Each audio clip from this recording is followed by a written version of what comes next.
बिस्मिल्लाहिर्रहमानिर्रहीम। फरहाद अली ताबूर, देवता। एक बहुत ही अच्छा दास्तान, एक ऐसे नौजवान की कहानी जिसकी सलाहियतों ने दुनिया भर के ताकतवर मुल्कों और इंसानों को धूल चटा दी। अपने मुल्क की बका के लिए पूरी दुनिया से लड़ गया, जहाँ गया अपने नाम का सिक्का जमाया।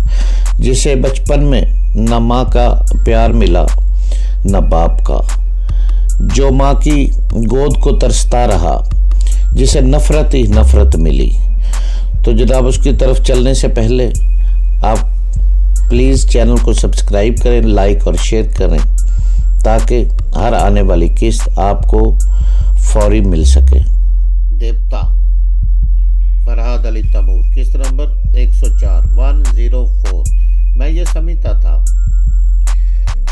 कि बेलमंडो जिस्मानी तौर पर कितना ख़तरनाक है। अगर मैं उसके हत्थे चढ़ गया तो मेरी ज़ुबान खुलवाने के लिए मुझे नाकाबिले बर्दाश्त अज़ियतें पहुँचाएगा। बहुत देर तक पहाड़ियाँ चढ़ते रहने के बाद मैं मरी से पिंडी जाने वाली सड़क पर पहुँच गया और किसी टैक्सी का इंतज़ार करने लगा। कोई टैक्सी तो नहीं, बस एक बस गुजरी थी। इस पर बैठकर मैं इस्लामाबाद पहुंच गया। वहां पहुंचकर मैंने एक होटल में चाय पीने के लिए सोचा और उसकी तरफ चल दिया। चाय का आर्डर देने के बाद मैं सोचने लगा, अब दुश्मनों को किस तरह छेड़ना चाहिए। इस मकसद के लिए मैं बेलमंडो के दिमाग में झांकने लगा, ताकि कोई तदबीर ज़हन में आ जाए, समझ में आ जाए। इस वक्त शाम के 4 बजे थे। बेलमंडो अपनी भतीजी रोमा का इंतज़ार कर रहा था, जो मरी की सैर के लिए गई थी। तब मुझे याद आया कि वो ख़तरनाक इंसान अपनी भतीजी को कितना चाहता है। उसे मास्टर यूशे जैसे शैतान से बचाकर रखने के लिए हमेशा अपने साथ रखता है। लिहाजा उसे छेड़ने के लिए क्यों ना इसकी भतीजी को छेड़ा जाए। चाय की प्याली मेरे सामने रखी हुई थी। मैं गर्मा गर्म चाय की चुस्कियाँ लेते हुए रोमा के ज़हन में झांकने लगा। इस वक्त वो एक कार की पिछली सीट पर बैठी हुई थी, मरी से पिंडी की तरफ आ रही थी।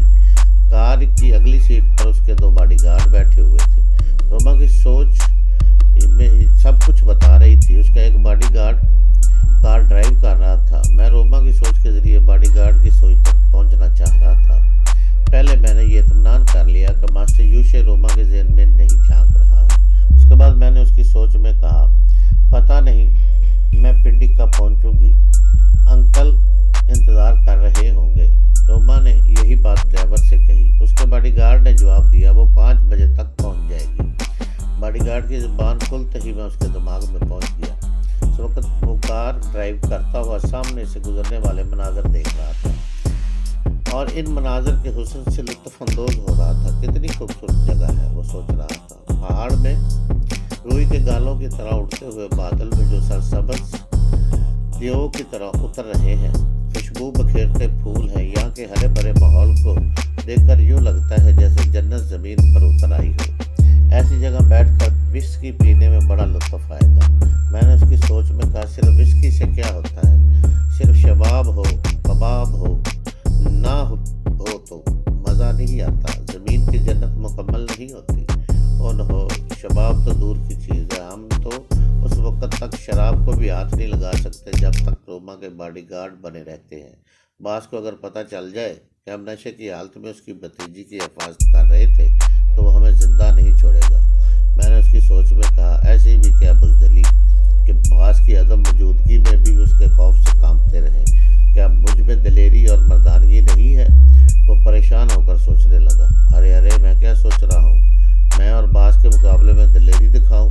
हम में से कोई हज़ारों मील दूर जाकर इतनी खतरनाक आदमी को चैलेंज नहीं कर सकता। उसका नाम बेलमंडो है। उसके कराटे का एक हाथ पड़ता है तो मजबूत से मजबूत दीवारें भी तड़क जाती हैं। मैं बहुत देर तक इस बॉडीगार्ड के ज़हन को खरीदता रहा, मगर पता चला कि वो सब बेलमंडो से बहुत ज़्यादा खौफज़दा रहते हैं। मैं किसी तरह भी उस कार ड्राइवर करने वाले बॉडीगार्ड को अपना अलाकार नहीं बना सकता था।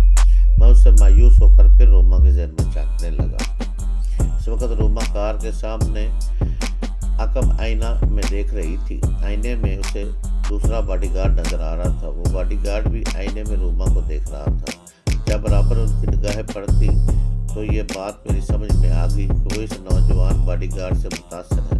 वो कभी भी कार ड्राइव करने वाले बॉडी गार्ड को यूँ देखती थी जैसे वो इनके दरमियान दीवार बना बैठा हो। मैंने रोमा की सोच में कहा, क्या मैं इस दीवार को थोड़ी देर के लिए हटा नहीं सकती? उसकी सोच ने कहा, हाँ, मैं वसीम को दूर से देखती हूँ, इससे बात करने को जी चाहता है, मगर अंकल कहते हैं कि मुलाजमों से गैर ज़रूरी बातें नहीं करनी चाहिए। फिर मैं ये बात किससे करूँगी? अंकल की नज़रों में तो सब हकीर होते हैं। मैं ऐसी पाबंदी में रहकर बेजार हो गई हूँ। मेरा जी चाहता है कि किसी से खुलकर बातें करूँ और किसी के हाथों में हाथ देकर दूर सरसब्ज़ ज़ातों में दौड़ती फिरूं। मैंने उसकी सोच में कहा, यहाँ आसपास कितने खूबसूरत मनाज़र हैं। सपनों में ऐसे ही मनाज़र दिखाई देते हैं। ऐसी ही जगह कोई शहज़ादा आता है और बड़ी मोहब्बत से मेरे इस हाथ को थाम लेता है, जिसे थामने का तसव्वुर कोई नौजवान नहीं कर सकता। इससे पहले ही वो अंकल के खौफ से थर थर कांपने लगता है। मुझे यूँ लगता है कि वसीम मेरे ख्वाबों का शहज़ादा है। मुझे ड्राइवर से कहना चाहिए कि गाड़ी यहाँ रोक दे। मैं वसीम के साथ ज़रा दूर तक हरियाली में पैदल चलूँगी। मेरे इश्तियाल दिलाते ही रोमा ने उसे गाड़ी रोकने के लिए कहा। उसने सड़क किनारे गाड़ी रोकते हुए पूछा, क्या बात है बेबी? रोमा ने जवाब दिया, मुझे ये मंजर बहुत अच्छा लग रहा है। मैं नीचे ज़रा ढलान में उतर कर जाऊँगी। वसीम मेरे साथ आओ। ये कहते ही वो कार का दरवाज़ा खोलकर बाहर आ गई। ड्राइवर ने भी कार से बाहर निकलते हुए कहा, बेबी हमें देर हो रही है। बास ने मुझसे कहा था कि मैं 5 बजे से पहले वापस आऊँ। मैं अंकल से कह दूँगी तो मेरी वजह से वक्त पर ना पहुँच सके। वसीम इधर आओ, मुझे नीचे उतरते हुए डर लगता है। रोमा ने अपना हाथ वसीम की तरफ बढ़ा दिया। वसीम ने झिझकते हुए दूसरे बॉडीगार्ड की जानब देखा। बॉडीगार्ड उसे घूर कर देख रहा था, खामोश निगाहों से उसे समझा रहा था कि उसे बास की लाडली भतीजी के इतने करीब नहीं जाना चाहिए। दूसरी तरफ रोमा के बढ़ते हुए हाथ को कबूल न करने से उस पर मुसीबत आ जाती। वो अपनी तौहीन बर्दाश्त न कर सकती। अगर वो यहाँ से उदास होकर जाती तो बैल मंडो उनकी मुरम्मत कर देता। इसके लिए दोनों ही तरफ से मुसीबत थी, लेकिन रोमा की तरफ से जो मुसीबत थी उसमें जज्बाती दिलचस्पा थी। इसलिए वो रोमा का हाथ थामकर आहिस्ता आहिस्ता निशेब की तरफ जाने लगा। मैंने चाय की प्याली खाली की, उसके पैसे अदा किए, फिर तेज़ी से चलता हुआ होटल से बाहर आया। वो तीनों जिस मुकाम पर थे मैं वहाँ जल्द से जल्द पहुँचना चाहता था। करीब ही पेट्रोल पंप पर एक कार खड़ी हुई थी। कार का मालिक पेट्रोल के पैसे अदा कर रहा था। मैंने उसके ख्यालात से पता चलाया कि वो मरी की तरफ जा रहा है। ये मालूम करने के बाद मैंने उसकी से लिफ्ट मांगी। पहले तो उसने लिफ्ट देने से इनकार किया, लेकिन वो मेरी सलाहियतों के सामने अपने इनकार पर कायम न रह सका। मैंने सोच के ज़रिए उसे कायल कर दिया कि मुझे लिफ्ट मिलनी चाहिए। मैं उसकी कार में बैठकर मरी की उसी सड़क पर वापस जाने लगा जहां इन तीनों से मुलाकात हो सकती थी। रास्ते में मैं फिर दिमाग की स्क्रीन पर इन्हें देख रहा था। रोमा वसीम के हाथ में अपना हाथ दिए बहुत दूर निशेब में उतरती जा रही थी। बॉडीगार्ड इनसे कुछ पीछे फासले से चला आ रहा था। रोमा ने पलट कर कहा, तुम हमारे पीछे क्यों आ रहे हो? जाओ वहाँ कार के पास हमारा इंतज़ार करो, हम थोड़ी देर में वापस आ जाएंगे। सॉरी बेबी, मैं तुम्हें तनहा नहीं छोड़ सकता। चलाकर बोली, मैं तनहा नहीं हूँ, वसीम मेरे साथ है। क्या ये मेरा बॉडीगार्ड नहीं है? ये बॉडीगार्ड है, मगर बास की नज़रों में मैं सबसे ज़्यादा काबिल एतमाद हूँ। वसीम ने कहा, टोनी क्या तुम ये कहना चाहते हो कि मैं काबिल एतमाद नहीं हूँ? क्या मैं बेबी को यहाँ से भगा कर ले जाऊँगा? टोनी ने हकारे से कहा, बेबी को भगा कर ले जाने के लिए बड़े दिल गुर्दे की ज़रूरत है। अगर ऐसा तुम्हारे मुँह से ऐसी बात निकली तो मैं तुम्हारा मुँह तोड़ दूँगा। मैंने वसीम की सोच में कहा, मैं इस मुल्क का बाशिंदा हूँ और टोनी बास का हमवतन है। ये सब लोग मुझे सिर्फ एक मामूली और कमज़ोर इंसान समझते हैं। ये मेरा मुंह तोड़ना चाहता है। मैं चाहूँ तो इस वक्त इसका सर तोड़ सकता हूँ, मगर इस तरह काम बिगड़ जाएगा। बैल मंडो मेरा दुश्मन बन जाएगा। रोमा भी मुझसे दूर चली जाएगी। रोमा ने बिगड़ कर टोनी से कहा, टोनी मैं वसीम पर भरोसा कर रही हूँ। इतराज़ करने वाले कौन हो तुम? टोनी ने कहा, मैं अपना फ़र्ज़ पूरा कर रहा हूँ। तुम नहीं जानती बेबी, इस मुल्क के बदमाशों को मुलाजम तो हम रख लेते हैं, मगर इन पर अंधाधुंध इत्मीनान नहीं करते। हम इन्हें सिर्फ दुम हिलाने वाले कुत्ते समझते हैं। इसकी बात पूरी होते ही वसीम ने घूंसा उसके मुंह पर जड़ दिया। इस मुल्क के बदमाश कुत्ते हैं या शेर, ये मैं अभी तुम्हें बताता हूँ। یہ کہتے ہی اس نے ٹونی پر چھلانگ لگا دی۔ اس کی سوچ سے پتہ چلا کہ ٹونی کے ہاتھ پڑتے ہی اس کی آنکھوں کے سامنے تارے ناچنے لگے تھے۔ اس وقت ہماری کار اس مقام سے گزرنے لگی جہاں سڑک کے کنارے روما کی کار کھڑی ہوئی تھی۔ ذرا آگے بڑھ کر میں نے لفٹ دینے والے کا شکریہ ادا کیا اور کار سے اتر گیا۔ روما کی کار کے قریب آ کر میں نے دور نشیب کی طرف دیکھا۔ گھنے درختوں کی وجہ سے وہ نظر نہیں آ رہے تھے، مگر مجھے معلوم تھا کہ وہ اس طرف گئے ہیں۔ میں بھی اسی طرف چل پڑا۔ وہ مجھ سے بہت دور تھے، نظر بھی نہیں آ رہے تھے۔ نشیب میں اترتے وقت کبھی کبھی دماغ کی سکرین پر انہیں لڑتے دیکھ لیتا تھا۔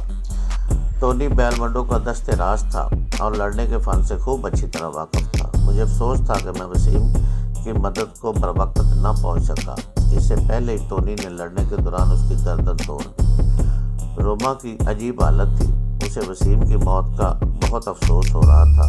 وہ مطمئن کھڑی نظر آ رہی تھی۔ اس لڑکی کی پرورش خطرناک اور ناقابل شکست فائٹروں کے درمیان ہوئی تھی۔ وہ شکست کھا کر مرنے والے محبوب کا ماتم نہیں کر سکتی تھی۔ ٹونی نے وسیم کو زندگی سے ناک آؤٹ کرنے کے بعد روما سے کہا، بیبی میں تمہارا ادنا خادم ہوں، تمہارے پاؤں بہت نازک ہیں، ذرا سے راستے سے کانٹوں کو صاف کرنا میرا فرض ہے۔ میں نے یہ فرض ادا کر دیا، کیا آپ ایک بزدل کی موت پر افسوس کریں گی؟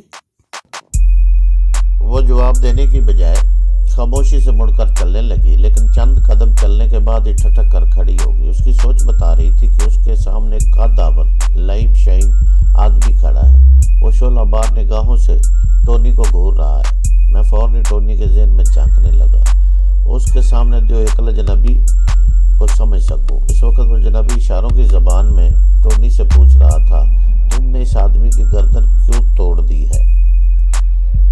اسے اشاروں سے بات کرتے دیکھ کر ٹونی چونک گیا۔ اس کے دماغ نے کہا، یہ تو گونگا وہی معلوم ہوتا ہے، کہیں یہ فرات تو نہیں ہے جسے باز تلاش کر رہا ہے؟ مجھے اس سے باتیں کر کے اصلیت معلوم کرنی چاہیے۔ ٹونی نے یہ سوچ کر اس دوئے عقل اجنبی سے پوچھا، تم کون ہو اور ہمارے معاملات میں دخل کیوں دے رہے ہو؟ وہ دوئے عقل اجنبی اسے سوالیہ نظروں سے یوں دیکھنے لگا جیسے اس کی بات سمجھ میں نہ آئی ہو۔ پھر اس نے اشارے سے بتایا کہ وہ گونگا اور بہرا ہے۔ اس کا اشارہ سمجھتی ٹونی کے لبوں پر شیطانی مسکراہٹ آ گئی۔ اس نے طنزی انداز میں کہا، بیٹے فرات، تم گونگے نہیں ہو مگر گونگے بن رہے ہو، باز کو تمہاری تلاش ہے۔ تم سیدھی طرح ہمارے ساتھ چلو ورنہ میں ٹھوکریں مارتا ہوا تمہیں وہاں تک لے جاؤں گا۔ میں اپنے باز کا ملازم بھی ہوں اور مارشل آرٹ میں اس کا شاگرد بھی۔ دیکھو، اس نے اپنی جیکٹ اٹھا کر اپنی کمر سے بندھا ہوا بیلٹ دکھایا۔ اس کی کمر سے یلو بیلٹ بندھا ہوا تھا۔ درختوں کے جھنڈ کی طرف بڑھتا ہوا اس اجنبی کے متعلق سوچ رہا تھا کہ وہ کون ہے اور کہاں سے آ ٹپکا۔ ٹونی اس کی آنکھوں میں کئی بار دیکھ چکا تھا اور میں اس کے ذریعے اس گونگے کی گونگی سوچ تک پہنچ چکا تھا، لیکن مجھے اس کے متعلق معلومات حاصل کرنے کا موقع نہیں ملا، کیونکہ یلو بیلٹ دیکھنے کے بعد اس گونگے کی سوچ نے کہا، یہ شخص مارشل آرٹ حاصل کیا ہوا بیلٹ دکھا کر مجھے چیلنج کر رہا ہے، مجھے اس کے چیلنج کا جواب دینا چاہیے۔ یہ سوچتے ہی اس نے گھوم کر ٹونی کو ایک ڈنکی کک لگائی۔ ٹونی کے جبڑے ہل کر رہ گئے۔ وہ لڑکھڑا کر پیچھے گیا، پھر سنبھل کر حملہ کرنے کے لیے آگے بڑھا۔ وہ پینترے بدل کر کراٹے کے ہاتھ جمانا چاہتا تھا۔ گونگا اطمینان سے کھڑا ہوا صرف آنکھیں گھما کر اسے دیکھ رہا تھا اور یوں دیکھ رہا تھا جیسے کوئی بچہ اسے مارنے کی دھمکی دے رہا ہو۔ ٹونی نے آگے بڑھ کر کراٹے کے 2-4 زبردست ہاتھ جمائے۔ گونگا یوں کا توں کھڑا رہا۔ اسے یوں اطمینان سے مار کھاتے دیکھ کر مجھے شیتل یاد آ گیا۔ وہ بھی ایسی ناقابل شکست پہاڑ کی طرح تھا۔ جب پہلی بار مجھ سے دشمن کی طرح ٹکرایا تھا تو میں نے اپنی پوری قوت سے اس پر کئی حملے کیے تھے، لیکن اس پر کوئی اثر نہیں ہوا تھا۔